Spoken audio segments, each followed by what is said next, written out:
Assalamu alaikum warahmatullahi wabarakatuh. Bismillahir Rahmanir Rahim. Alhamdulillahi Rabbil Alameen. Wassalatu wassalamu ala Rasulihil Ameen. We have received a question in English, so I'll give the answer in English and I'll read the question. The question is like this. Our brother sent it. If someone had a wet dream or any situation in which taking a bath is compulsory, and if the water is too cold and he, maybe she also, might get ill or sick, so is there anything related to this? I mean, like, can he do tayammum?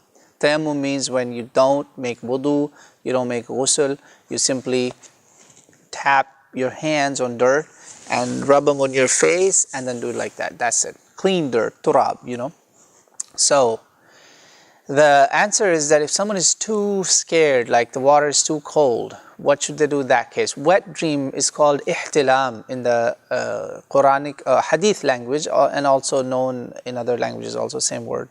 Wet dream, young people have that. So the answer is that it depends on the situation.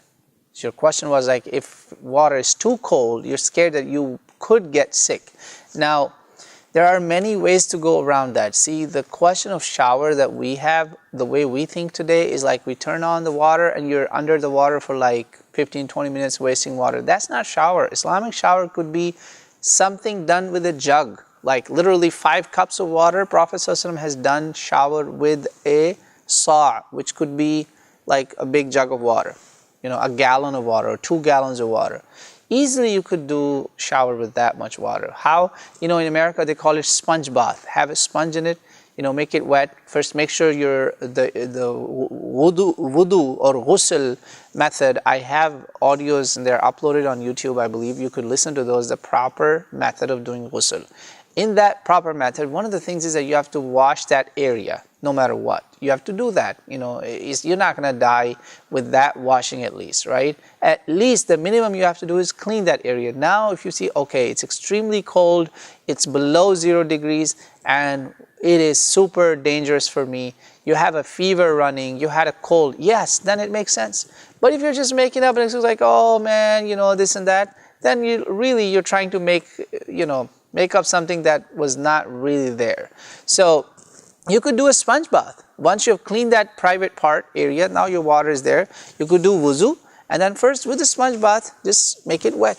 Make your body wet. That's ghusl. And the hardest part would be just pouring water on top of your head. You do that, inshallah, your ghusl is done. You don't have to dance underwater for like 15-20 minutes and say, oh man, that was hard. Of course, that shower is going to make you sick in such a cold water, right? So now actually, medically, it's proven that cold shower actually is not bad for you. Cold shower is actually very good. If you take a little bit of cold shower, it gives you a boost. Your skin cells get, actually too much hot water always being poured on the skin is not good for your skin. So don't be scared. Don't be like assuming that I'm going to sick no matter what. No, inshallah, you won't get sick unless you're an old person, you're in that age where like, yes, you could catch pneumonia or something. Yeah, it makes sense. But let's not make up excuses.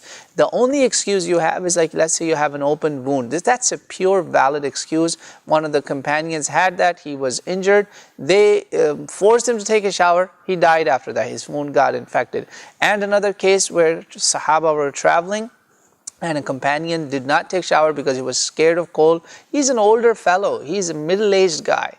Yes, it applies to him. But people who are like teenagers, first try your level best to make it happen that you could do a simple shower without wasting time under the shower. That kind of shower is doable.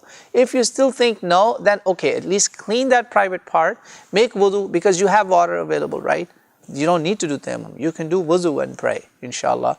You still are required to do ghusl as soon as you're able to. You get hot water or something, inshallah ta'ala. May Allah make it easy for you. Give it, enable us to follow the truth, inshallah, in the best way possible. Wallahu a'lam.